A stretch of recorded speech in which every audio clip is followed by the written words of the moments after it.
नमस्कार दोस्तों, एक बार फिर से स्वागत है आपका अपने YouTube चैनल स्टडी टॉपिक 100 पर। तो दोस्तों, आज की इस वीडियो में हम लोग सीखने वाले हैं कि भारतीय संख्यांकन प्रणाली में यानी भारतीय संख्या पद्धति में संख्याओं की गणना कैसे की जाती है, जिसमें मैं आपको इकाई, दहाई, सैकड़ा, हजार से लेकर संख, महासंख, घून, महाघून, असोहिनी, महाअसोहिनी तक बताने वाला हूँ। तो आपको इस वीडियो को शुरू से अंत तक देखना होगा, तभी आप हर एक चीज़ को अच्छे से समझ पाएंगे। तो चलिए वीडियो को शुरू करते हैं। दोस्तों, सबसे पहले हम बात करते हैं इकाई। इकाई मतलब क्या होता है? एक सिंगल डिजिट 1, जिसको हम लोग बोलते हैं इकाई। दहाई मतलब अगर इस 1 में हम लोग एक 0 ऐड करेंगे दाहिने तरफ, तो ये हो जाएगा दहाई। यानी दहाई में कितना डिजिट होगा, कितना अंक होगा? 2 अंक। इसी तरह से अगर 1 के बाद हम लोग और 2 0 ऐड करेंगे तो ये बनेगा सैकड़ा। यानी इसमें 2 0 ऐड होगा, यानी कुल 3 अंक होंगे। इसी तरह से अगर 1 के बाद हम लोग 1 2 3 0 ऐड करेंगे तो बनेगा हजार। ठीक है, हम लोग काउंट कैसे करेंगे, गणना कैसे करेंगे? इधर से करेंगे, इकाई, दहाई, सैकड़ा, हजार, यानी ये 1000 है। इसी तरह से अगर हम लोग दाहिने तरफ इकाई, दहाई, सैकड़ा, हजार, 10,000, यानी हमको 4 0 यहाँ ऐड करना होगा, ये होगा 10,000। इसी तरह से लाख, लाख में कितना 0 होगा दोस्तों?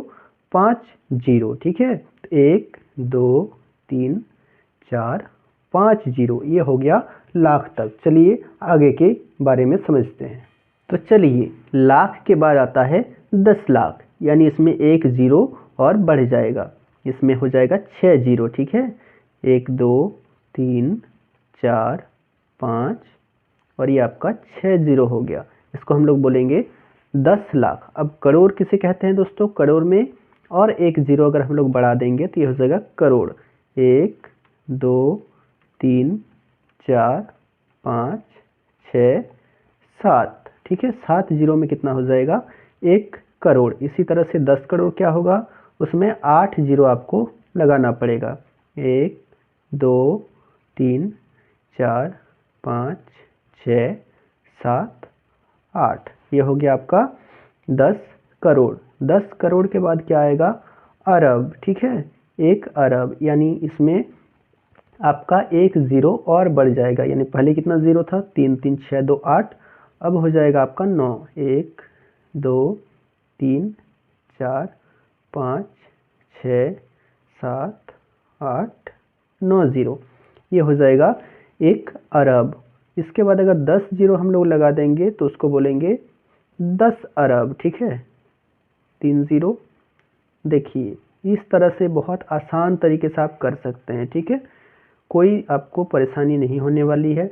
आपको सिर्फ क्या करना है, एक एक करके 0 ऐड करना है। देखिए 10 0 हो गया है, 1 2 3 4 5 6 7 8 9 10, ये हो गया आपका 10 अरब। 10 अरब के बाद दोस्तों आता है खरब। ठीक है, चलिए खरब और 10 खरब के बारे में हम लोग जान लेते हैं। खरब में कितना 0 होगा? 1 0 और बढ़ेगा, यानी उसमें 11 0 हो जाएगा। ठीक है, इस तरह से आप लोग बहुत आसानी से कर सकते हैं, कोई समस्या नहीं होने वाली।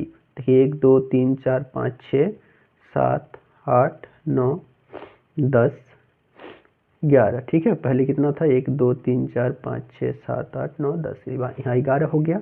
अब 10 खरब, इसमें क्या हो जाएगा? 1 0 और बढ़ जाएगा।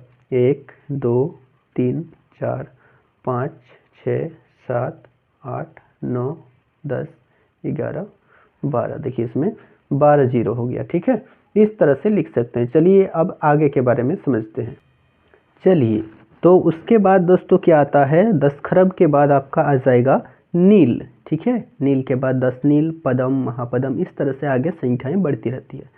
तो देखिए अब आगे हम लोग क्या करेंगे, इसको थोड़ा शॉर्ट में समझेंगे। जो नील है उसमें आपको 1 के बाद कितना 0 लगाना है? 13, यानी 13 0 आपको लगाना है, तभी बनेगा नील। 10 नील में क्या होगा? देखिए 1 0 और बढ़ जाएगा, यानी 1 के बाद आपको 14 यानी 14 0 आपको लगाना होगा। 10 नील के बाद आपका आता है पदम। पदम में आपको 15 0 लगाना होगा। ठीक है, पदम में आपको 15 0। उसके बाद महापदम, जिसमें आपको 16 0 लगाना है। ठीक है, उसके बाद आता है शंख। शंख में आपको 17 0 लगाना है। उसके बाद आपका आता है महासंख, महासंख में आपको लगाना है 18 जीरो। ठीक है, इस तरह से आप बहुत ही आसानी से कर सकते हैं। चलिए दोस्तों, महासंख के बाद आता है अंत्या। अंत्या में आपको क्या आता है 19 जीरो। ठीक है, एक के बाद आपको लगाना है 19 जीरो तो बनेगा अंत्या। उसके बाद महाअंत्या जिसमें आपको 20 जीरो लगाना है। ठीक है, 20 जीरो आपको लगाना होगा।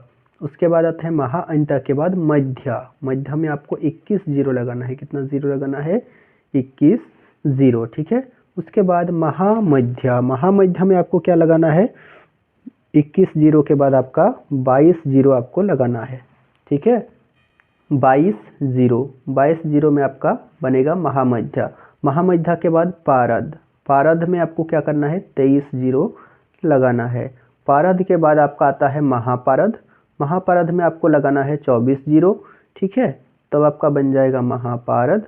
उसके बाद आपका आता है घून जिसमें आपको लगाना है 25 जीरो। ठीक है, उसके बाद आपका आता है महाघून जिसमें आपको लगाना है 26 जीरो। तो दोस्तों यहाँ तक आज हमने बहुत ही आसानी से सीख लिए हैं।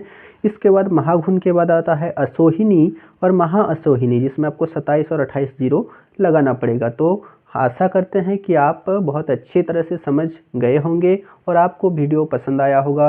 अगर वीडियो पसंद आता है तो एक लाइक ज़रूर कीजिएगा, क्योंकि आपका एक लाइक से हमें बहुत ही मोटिवेशन मिलता है और आगे हम आपके लिए इस तरह का वीडियो लाने की कोशिश करेंगे। ठीक है, तो वीडियो को लाइक शेयर जरूर कीजिए और चैनल पर नए हैं तो चैनल को सब्सक्राइब कीजिए। जय हिंद, जय भारत।